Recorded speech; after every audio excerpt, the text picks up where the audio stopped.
Okay, welcome back to the channel. We are getting into part 3 of this Judicial Committee meeting that is all about this alleged apostasy on the behalf of this guy. I'm going to try and get right into it, guys. Again, there's a part 1 and a part 2 where I critique this thing, and I'm also going to provide a link to the entire video that I'm watching and critiquing here, but we got a lot to dig into today. I went ahead and watched it a little bit ahead of time. They're going to beat up on the Catholic Church, which is a favorite punching bag of Jehovah's Witnesses. They're going to get into the, what do they call it? Or the Watchtower Bible and Tract Society being a part of the United Nations.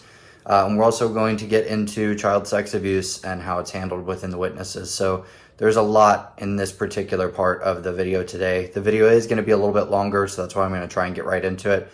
So again, as we've done in the past 2 videos, grab your tea. And let's just jump right in. You must be really stupid if you allowed people to do that to you, because really none of us were coerced to come into the truth, right? Even you, okay, take your instance. Your parents brought you up. Okay. My family brought me up as a Catholic. Right? And when when that changed, it had nothing to do with what they taught me or anything like that. I would go to church every Saturday. I used to sit there and like, that's not for you. I could recite what he said every single Saturday, and I don't know, why am I here? And one day I had a discussion with the priest, asking him that, why am I here if I can say the same thing that you just said there in Latin, because that's how it was being done. And he couldn't answer me. Well, the thing is, with Catholicism, I began to see something when I did European. All right, so I just want to warn you ahead of time. I'm not really going to have a whole lot to say on this because, to be honest, it just seems like a weird rant to me that he's going on about not understanding being a Catholic and all this other stuff. In my opinion, what it sounds like when you hear him further, it sounds like he's a cultural Catholic. Like, he was born Catholic, his family's Catholic, he grew up in it, so there are people in every faith that are cultural. There's cultural Jehovah's Witnesses who just do it because that's the way that they were raised. There's cultural Mormons and Muslims and Buddhists and Hindus, and I mean, just the list goes on. There's people who are born into it and never take the time to study their own religion or even other people's religions. So I don't see, we'll listen to him a little bit longer. In history in college, all right? The Renaissance, the Reformation periods, I saw, and our teacher told us that some of you will walk away from what you believe. Well, really, what basis did I have to believe in Catholicism? I went to church. I didn't know anything about it. I learned more about Catholicism when I became a witness. I learned more about what they taught when I came, and I went through First Communion, confirmation, all that stuff. Spoke to priests, all of that stuff. So the thing is, with me, and of course at first I read, what you saw in the Watchtower magazine, but at the same time, I wanted to make sure that what it was saying was in the Bible. Right. And I checked with whatever sources of encyclopedias and stuff I had at the time.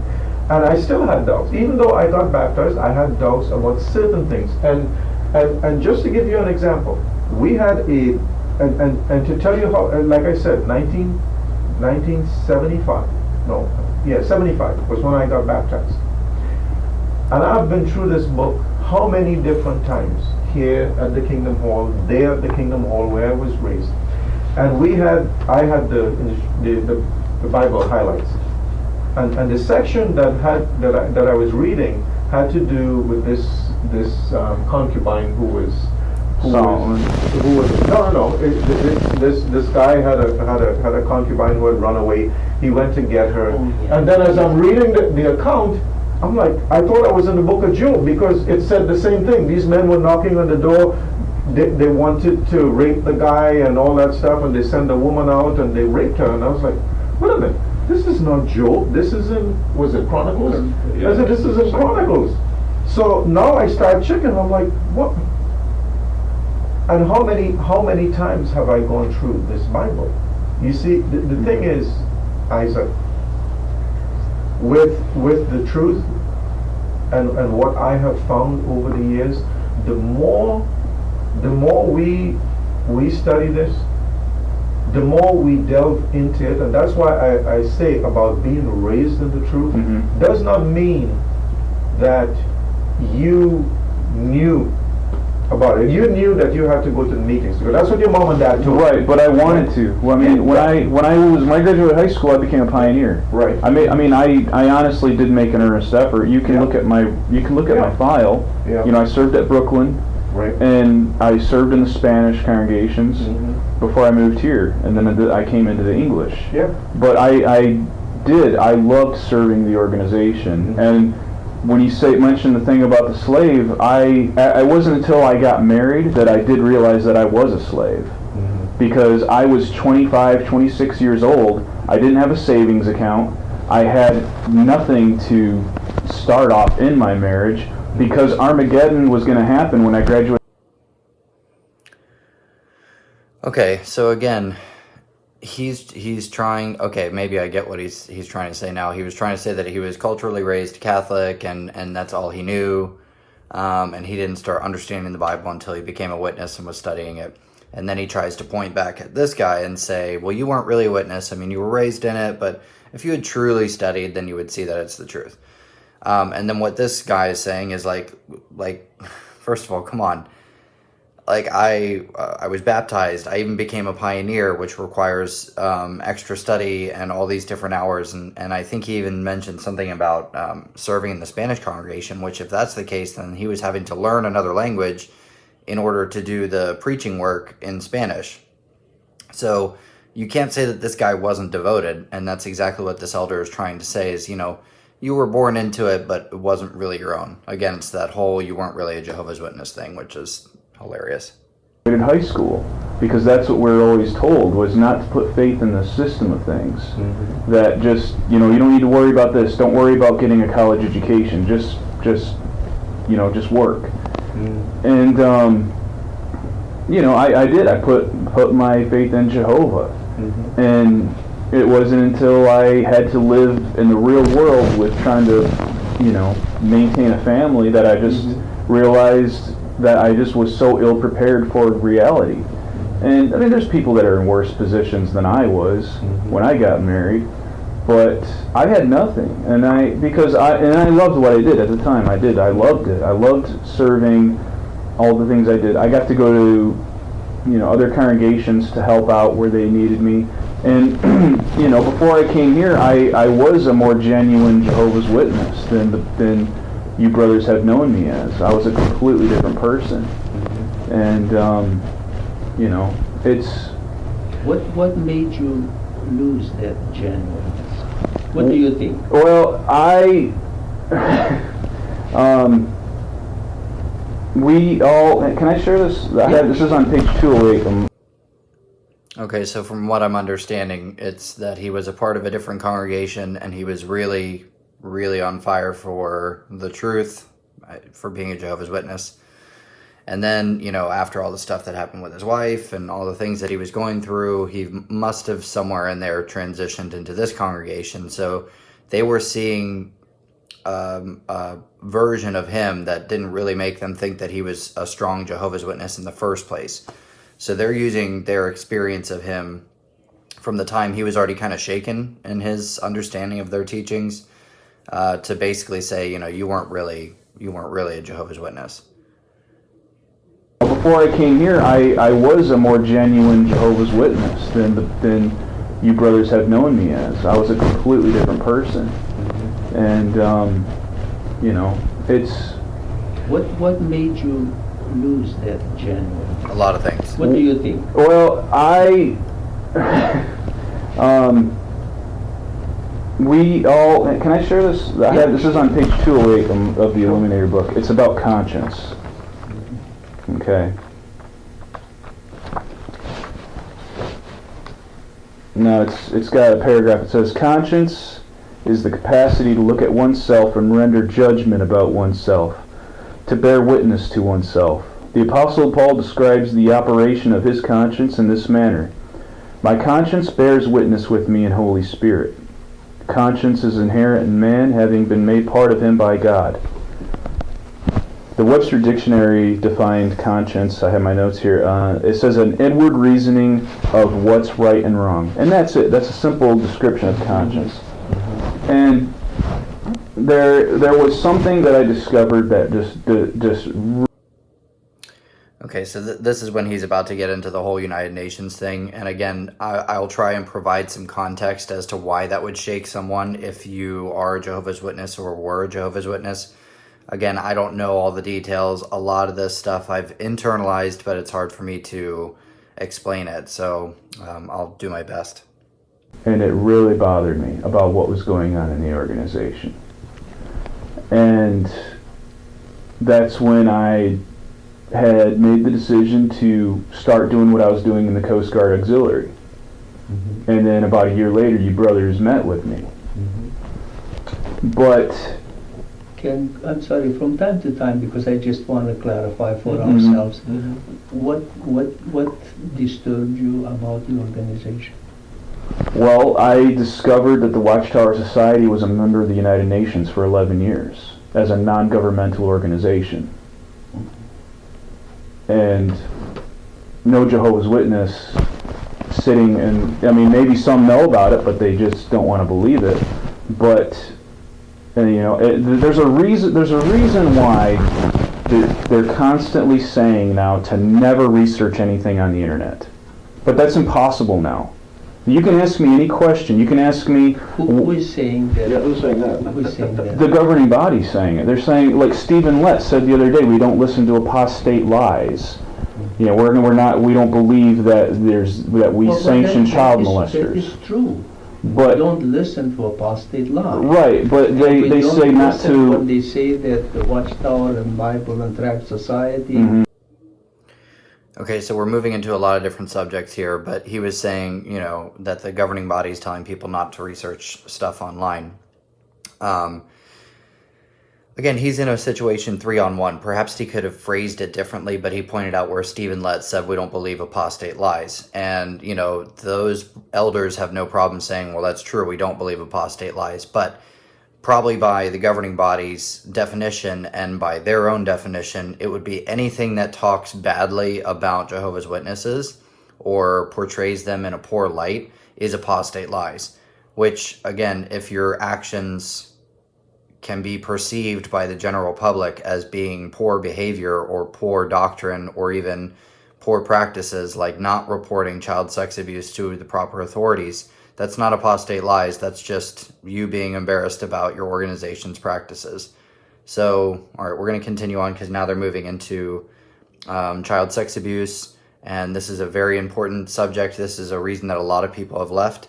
It's certainly a good reason to take a good hard look at the organization and be like, what's up with these? What is up with these practices or this doctrine? Okay, we'll continue.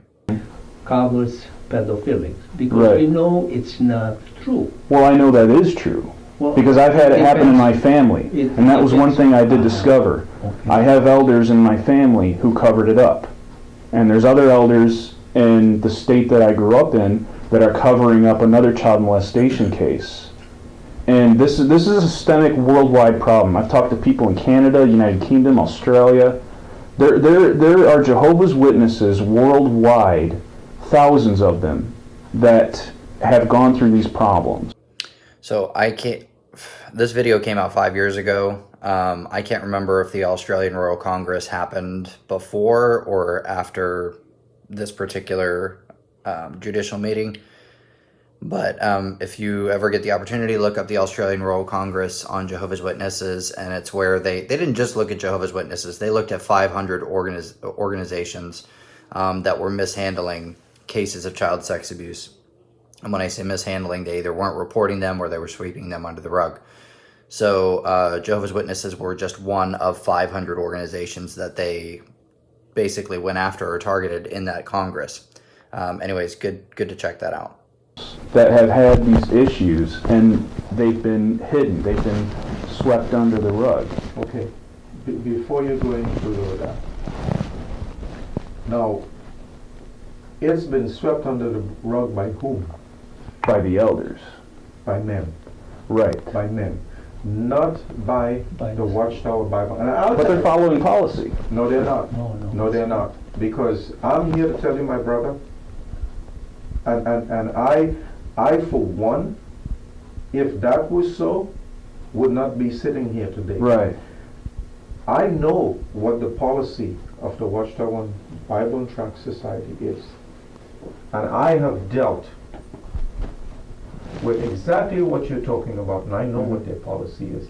Their policy is not to hide anything from the superior authority, Right. nor to keep someone in the congregation who has done something like that. That person. Okay, there's so much to say about this. I might have to rewind. So he's trying to say, firstly, he goes, who swept it under the rug? And he said, the elders. And he said, no, men swept it under the rug. And then he goes, no, you're following policy. And he goes, nope, that's not the policy. I can guarantee you. He's like, I can guarantee you that is not the policy. He's like, because if we figure it out, those men are disfellowshipped. Okay, if you go to the Shepherd of Flock of God book, maybe it's changed in the updated version. I need to go read that section. But probably the policy at the time that this guy was going through this meeting was call the branch. So if someone comes forward to you, if a child came to the elders, or a child and that child's parents came to the elders and said, listen, so-and-so has been sexually molesting my child. We know this for a fact to be true.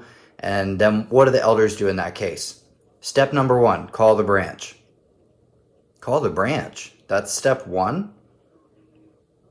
You shouldn't call the superior authorities. You shouldn't call the police, because I know that there's laws in different states where if you even hear of something like that and you don't report it, you could face jail time. That's the truth. There's many cases where people have heard hearsay and they've been summoned to a court and they've actually ended up going to jail because they didn't report it. So if step 1 is to call the branch and not report it to the police, then you're doing it wrong, okay? That shouldn't be a policy at all. The first thing you should do is call the police. And that's why I asked you, who is covering it up? We are imperfect men sitting here before you. I hate I know. that term, Okay. I am imperfect too. man. Right, and so, if an elder or an elder body has done that, shame on them. You see what I mean? Right. In good conscience, they cannot or should not sit as elders if they have covered over something like that, because it's wrong, it's disgusting. Yeah. And yeah, I'll let you talk in a little bit. And from what I have dealt with, my brother, and dealing with the branch, when there's even a hint that something may go to, I mean, I was flabbergasted the first time I had to deal with something, because I had to call the branch and spent 4 hours in that room there on the phone with something that I thought, well, He had to call the branch and sit on the phone for 4 hours. At any point during those 4 hours that he was on the phone with the branch, did they encourage him to call the police? No. I can say with 100% certainty that they did not encourage him to call the police, nor encourage the family to call the police. We're going to continue on here because he's going to say something very telling. you know, there's no proof of this, nothing happened. You know, it's just that Right. somebody got this inkling that this happened. We interviewed him. No. We need to know every. Okay. I'm going to have to go back. He's saying, I spent 4 hours on the phone with the branch because someone got this inkling that something happened. If a child is sexually molested and they have the courage to actually come forward and tell their parents, and then the parents go and tell the elders, which is wrong, they should contact the police before ever going to the elders. I don't care if the person who did it is a witness or not. Why are we even discussing this? He's saying this person may have had an inkling. If a child has the courage to say that something happened to me, we should investigate that claim, whether it's an inkling or not. In this case, he's totally acting like the victim of this particular instance may have just misconstrued something, may have misconstrued someone touching them inappropriately in that way. Now, he's going to go into how they have to get detail, and this is rich. single detail Right. of this. You see, Details that aren't shared Yeah. to anybody. and the only reason I'm, So you would have access to yeah. them. So This is real important. So- Yeah, that's what I think is really important. You and he Yeah. and me, I don't have access to those. Okay, this is just, there's so much in just this one section alone. He's saying, we interviewed the guy, and no, nothing happened. With all of their resources, I bet he is a manager at a grocery store, and the other elder is probably a plumber, and the other elder is, maybe he's a doctor because he was a doctor in Romania. Good on him. Most of these elders are lay people, and I'm not saying that that's a bad thing. I'm saying you are not qualified to investigate claims of sexual harassment or child sex abuse. In no way, shape, or form are you unqualified. You're not even qualified to investigate or interrogate someone who that claim is being brought against. That is for police officers and detectives who have access to more training and more resources than these three laymen have. So the fact that he says we need to know every detail, and he's saying it's real important that they need to know every detail. So they have to bring in the accused, and they have to get their side of the story and write it all down, and then they have to get the victim in there and get all the details and write it all down. Why are three lay people who are not police officers, who are not detectives, even taking part in this sort of thing? I spoke to a friend of mine who is a police officer, and I said, how much training does a detective need to have if they're investigating claims of child sex abuse? And not only do they have to go through a police academy to become a police officer, to then spend several years being a patrol officer, okay, but then they have to go through specialized training in order to become a detective, and then depending on what kind of detective you are, you have to have even more specialized training. So think of all the training that they have, and think of all the resources that they have access to, CCTV cameras and computer databases and all of this stuff for law enforcement. Yet these three guys are the ones who are going to figure out whether a claim is true or not because of all of they're not qualified. This is not okay for them to be handling anything like this. Details. I wouldn't want to even begin to make statements about all those things Yeah. unless I was really in the middle of it. That's Yeah. really important. Don't make decisions on things that's hearsay nonsense from whoever. Right, and so I am not telling you that there aren't individuals who were hurt. Yes, That's hearsay nonsense. If you pass down Rattlesnake Hammock Road right now, you'll see the Wink TV truck sitting there. For the whole week they've been there. You know why? Same thing that you're talking about. Case of pedophilia. Well, it's known in the Catholic Church what they did.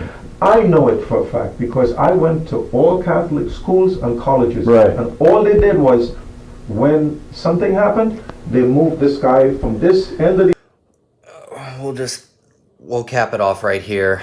Again, if number one in their handbook is to call the branch and not to call the police or encourage the family to call the police, then we have a problem here. And I don't agree with me. I don't care if you agree with me or not, but the Australian Royal Congress certainly had a field day with this, and they're having a field day with the Jehovah's Witnesses right now in the UK.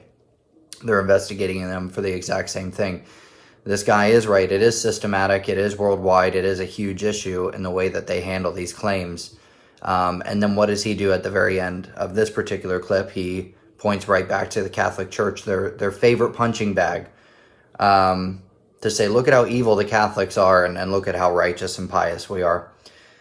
Again, the organization is totally concerned, and this is why there's so many lawsuits on them right now, about the appearance of the organization. They don't care about God's name. They don't care about, again, giving ill repute to God's name or whatever, which is impossible, by the way. You can't bring reproach on God's name. God is perfect. He's blameless. He's sinless. He's the very standard of good.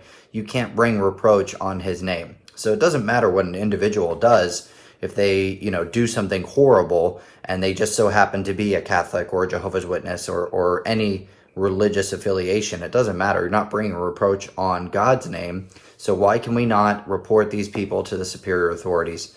So there's a real problem here. There is a real cover-up of child sex abuse within the organization. That's why there's so many lawsuits against Jehovah's Witnesses right now.